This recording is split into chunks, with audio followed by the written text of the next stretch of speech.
On connaît donc l'affiche du Super Bowl, les Patriots défieront les Seahawks à San Francisco le 8 février prochain. Une affiche qui nous rappellera évidemment le Super Bowl 49 et cette action que tous les supporters de Seattle, moi y compris, préférerions oublier. New England s'est donc qualifié pour le Super Bowl au bout d'un match qui se sera finalement joué sur une seule décision dans le deuxième quart-temps. L'inconnu dans ce match, c'était de savoir quel serait le niveau de jeu de Jarrett Stidham. Tout le monde lui annonçait l'enfer et finalement, au bout de 5 minutes, il a climatisé tout le monde et surtout Christian Gonzalez sur une passe profonde puis sur le touchdown qui a suivi. Et à ce moment-là, le 0 était devenu un héros. C'était oublié qu'un match dure 60 minutes et pas seulement 5. Après plusieurs séries de punts des deux côtés, les Broncos finissent par rentrer dans la red zone des Patriots à la suite de gains intermédiaires et là se produit l'action qui fait basculer le match. On est en 4ème et 1 sur les 14 yards de New England avec l'occasion de prendre 2 possessions d'avance en finale de conférence, ce qui est plutôt une bonne idée. Sauf que Sean Payton décide de ne pas tenter le field goal, il préfère récupérer la première tentative et échoue lamentablement. Et là perso j'ai pas compris, tu es en playoff, en finale de conférence, tu as l'occasion de prendre 2 possessions d'avance, en plus tu as une défense qui est suffisamment forte pour stopper n'importe quelle attaque et tu prends ce niveau de risque, pour moi c'est incompréhensible. Et je sais que c'est plus simple de dire ça après coup, mais pour moi quand tu es en playoff, tu dois capitaliser sur chaque possession. On sait que ce genre de match se joue souvent à moins d'une possession d'écart, et justement là ça a été le cas. Si on avait été en saison régulière, en début de match, avec d'autres rencontres après pour se ressaisir,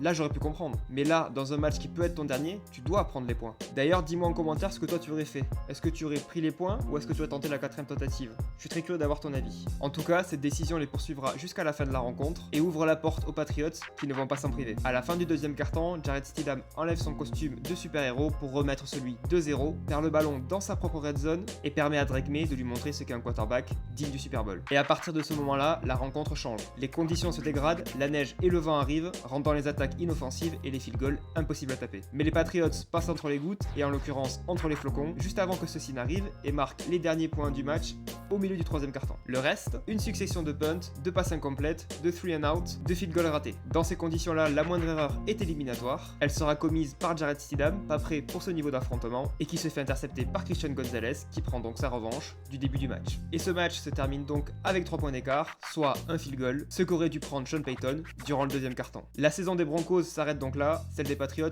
continue. Ils retrouveront donc le Super Bowl après cette année d'absence, une éternité pour la meilleure équipe de la NFL au XXIe siècle, mais déjà la promesse, vu le niveau de Drake May, de lancer une nouvelle dynastie. Et il leur faudra bien un Drake May au top niveau pour se débarrasser des Seahawks, qui ont sans doute battu ce qui se faisait de mieux en NFL cette saison, les Rams. Et pour le faire, ils avaient besoin que Sam Darnold exorcise ses démons face aux Rams.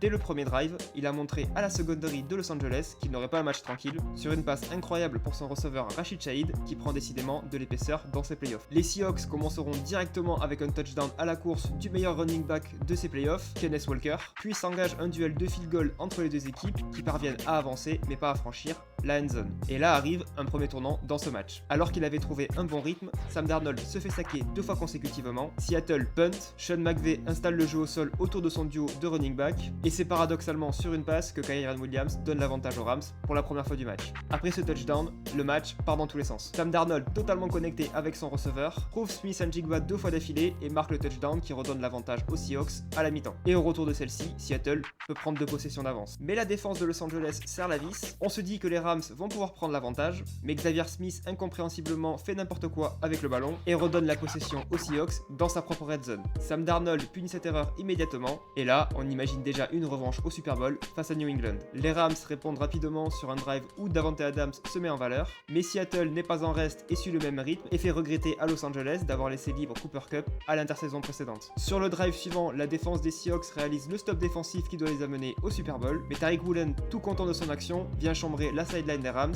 et se prend une pénalité que Matthew Stafford punit exactement de la même façon que Sam Darnold précédemment. Et là j'ai besoin de ton avis. Est-ce que tu penses que le chambrage mérite une pénalité? Perso, je trouve que ça fait partie du jeu et que vouloir l'interdire ça aseptise un peu le foot US. Après, je suis pas en train de dire qu'il faut tout autoriser non plus évidemment. Je veux pas non plus voir des joueurs se battre sur le terrain. En tout cas, donne-moi ton avis en commentaire, je suis très curieux de voir ce que tu en penses. Mais sur ce touchdown, il y a aussi une décision que je n'ai pas compris. Les Rams ont l'occasion de revenir un field goal d'écart en tentant la transformation à 2 points, mais ils préfèrent prendre l'extra point qui les laisse à 4 points et qui les force donc à marquer un touchdown, ce qu'ils ne parviendront jamais à faire. J'avoue que j'ai pas compris cette décision, si tu l'as compris, n'hésite pas à me l'expliquer en commentaire. En tout cas, dans le 4ème quart-temps, les défenses prennent le pas sur les attaques, plus rien ne sera marqué et Seattle prend la direction de son 4ème Super Bowl, le premier depuis ce match face aux Patriots donc, qu'ils espéreront avec une meilleure fin. En tout cas, ça y est, il ne reste déjà plus qu'un seul match, le Super Bowl, qu'on suivra bien évidemment ensemble. Si jamais cette vidéo t'a plu, n'hésite pas à la liker, à la partager et à t'abonner. N'oublie pas d'activer la cloche pour recevoir toutes les notifications. Maintenant qu'on connaît l'affiche du Super Bowl, dis-moi en commentaire qui est-ce qui va le gagner. On se retrouve très vite pour de prochaines vidéos et d'ici là, n'oubliez pas qu'il n'y a qu'un seul football et qu'il se joue avec les mains. Salut!